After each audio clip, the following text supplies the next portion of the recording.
देखिए हमारे यहाँ जेल जो है ना असल में ऐश का है।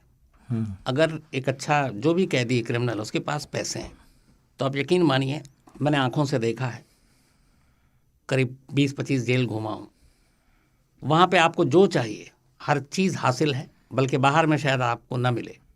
आप जेल में सिर्फ पैसे की ज़रूरत होती है।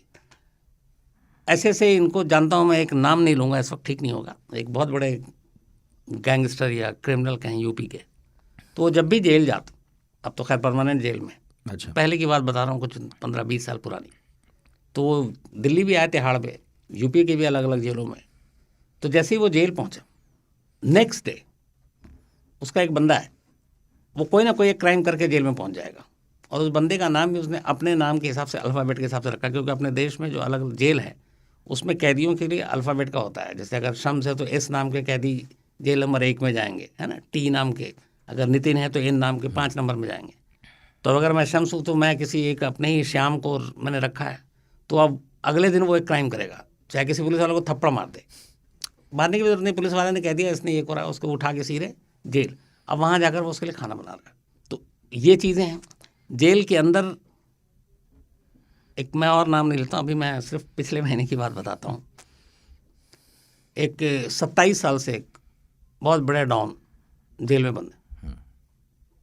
बात हुई मिलने की, मैंने कहा ठीक है मिलना है, मैं गया।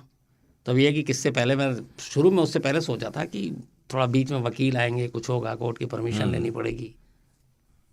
तो वकील 1-2 दिन तो बात हुई, फिर मैसेज गया वहाँ तक, तो खुद फ़ोन आया फिर, तो बोला कि आप 1 दिन पहले मुझे बता देना आप कब आओगे। मैंने बता दिया, बोला आ जाइए, किसी को कुछ नहीं कहना, बस गेट पे सिर्फ आप अपना नाम बताओगे। ये भी था कि हाँ आपका चेहरा लोग जानते हैं तो आप मास्क पहन लेना। अच्छा। और अपना एक ही नाम बताना। तो ठीक है, मैं मास्क कोरोना की वजह से बहुत फ़ायदा भी होता है। मैं सिर्फ, अच्छा उससे पहले जब मैं एंटर कर रहा हूँ उस जेल में, तो चूँकि जेल के कानून पता है, आप पर्स, मोबाइल, सिगरेट, लाइटर ये सब लेके नहीं जा सकते, तलाशी होती है। मैंने सब गाड़ी में रख दी ड्राइवर के पास, गेट पे जाकर सिर्फ नाम बताया अंदर। अब मुझे ये अंदर घुसा के देखा 2 लोग खड़े हुए थे, लेकर चले गए। अब मैं सोच रहा हूँ इन्होंने तलाशी भी नहीं दी, ठप्पा भी नहीं लगाया। आमतौर पे जेल में जाते हैं आप एक ठप्पा लगाते हैं, और कई जेल में हमें डरा भी दिया गया था कि इस ठप्पे को ध्यान से रखना, मिट गया तो अंदर ही रह जाओगे। तो ये होता है, जैसे आप तिहाड़ विहाड़ में जाएंगे तो हम अंदर जाते हैं तो ध्यान हर वक्त रखते हैं, गर्मी में जाते हैं तो ये पसीने से मिट ना जाए। तो अब वहाँ तलाशी नहीं है, मुझे अफसोस ही हो रहा है कि ये पहले पता होता तो अपना सामान भी साथ ही रख के चले आते अंदर। खैर अब वहाँ अंदर गए।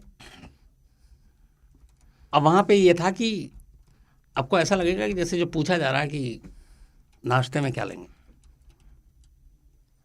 जैसे किसी आप घर आए हों किसी के मेहमान बनकर, या फिर किसी होटल में है, और वहाँ आप यकीन मानेंगे जो पानी है ना, हम आप नहीं पीते हैं, वो पानी की बोतल रखी हुई, iPhone 14 बिल्कुल न्यू, उससे फ़ोटो भी खिंचा है।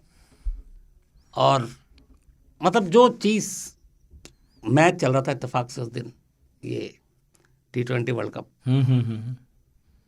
वो उसी दिन की बात, हाँ एक मैच चल रहा था, तो मैच टीवी पे देख रहा हूँ, तो मैंने कहा चलो ये भी अच्छा है। बाबा। तो ये चीज़ें, ये भी बात हुई थी सत्येंद्र जैन दिल्ली के तिहाड़ जेल में बड़े, उनको VVIP ट्रीटमेंट, वो सब कुछ नहीं है। मैंने कहा ना कि आप सोचिए, सिर्फ आपकी हैसियत होनी चाहिए, हर चीज़ जेल में अवेलेबल है। तो जेल ऐशगाह है, और जब मुजरिमों को ये लगता है कि यार जेल ही तो भेजेगा और क्या करेगा, और जेल का उनके अंदर डर नहीं है, तो फिर आप क्राइम कहाँ से ख़त्म करेंगे, नहीं कर सकते। हाँ क्राइम तब ख़त्म होगा जब मुजरिम के मन में ये डर आए कि जेल नहीं जाना, क्योंकि जेल से बुरी जगह कोई नहीं है, लेकिन हमारे लिए जेल से अच्छी जगह कोई नहीं है। तो ये जितने भी बड़े बड़े क्रिमिनल हैं जो देश में आज भी हैं, बंद हैं, हमें लगता है कि जेल के अंदर बड़ी तकलीफ में होंगे, बिल्कुल गलत फहमी है, सब बड़े आराम से।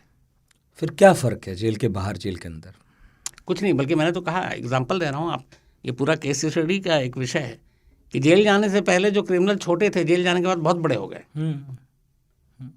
वो जेल जाने के बाद ये हो रहा है कि अब वो जेल्स के अंदर से, अगर जैसे होता है कि इसकी कहानी बताता हूँ लॉरेंस फिश्नर गैंग की, ये जब बाहर था तब ये छोटे मोटे पैसे वैसे मांग देता था, जेल के अंदर गया तब कुछ लोगों से पैसे मांगे, उससे पहले नहीं मिले, ये जेल पहुँच गया, एक ने कंप्लेंट भी कर दी थी कि ये मुझसे धमका के पैसे मांग रहा है, अब ये पहुँचा। अब जेल के अंदर से एक तो सबसे जो कम्युनिकेशन काटना है ना, तो वह मोबाइल, अब ये जेल के अंदर से मोबाइल उसी को फ़ोन कर रहा है जिसको उसने धमकाया और जिसके कंप्लेंट पे जेल आया। अब उसने कहा कि हाँ पहुंचा दिया तूने जेल के अंदर से बोल रहा हूँ, अब सुन ये डबल हो गया, इतने पैसे दे देना अब वरना देख लेना। अब उसने फ़ोन रख दिया। अब वो सामने वाला ये कह रहा है कि यार इसको तो जेल भिजवा दिया, लेकिन जो जेल के अंदर से बात कर रहा है मोबाइल पे, तो इसका मतलब है कि इसका मैं कुछ नहीं कर सकता हूँ, तो वो डर के देता है। अब यहाँ पे एक इत्तेफाक की बात है कि हर जेल में जैमर लगा हुआ है, लेकिन हर जेल की कहानी अंदर की है कि सबको पता होता है कि ये जैमर कब बंद होगा, कब चालू होगा, और जेल में ऐसा कौन सा कोना है जहाँ जैमर काम नहीं करता। मैंने कहा ना कि जब आईफोन 14 हो आपके पास, मैं जिस जेल की बात कर रहा हूँ उस जेल में चलिए इन सब बड़े डॉन को तो छोड़ दीजिए, एक मामूली कैदी मिला मुझे, मैं लौट रहा था तब, एकदम यंग सा लड़का था, किसी छोटे मोटे जुर्म में आया होगा और वो 10-15 दिन में निकल जाएगा। तो जब मैं गुजर रहा था तो वो मुझे पहचान गया, वो कहानियाँ सुनता है, तो अचानक बोला कि सर एक सेल्फी लेनी है। तो मैं कहा यार यहाँ सेल्फी कैसे, तो जेब से मोबाइल निकाला, सेल्फी ली। अच्छा वो फ़ोटो भी उसने मुझे भेजी है, फिर नंबर दिया मैंने कहा तुम्हारे पास मोबाइल की तरह छोड़िए ना सर, क्या छोटी बात करते हैं। और वो कोई बड़ा क्रिमिनल, छोटा एकदम मामूली फर्स्ट टाइमर था, लेकिन वो भी मोबाइल है, इसका मतलब है कि वो आप पैसे दीजिए, सहूलियत सब कुछ।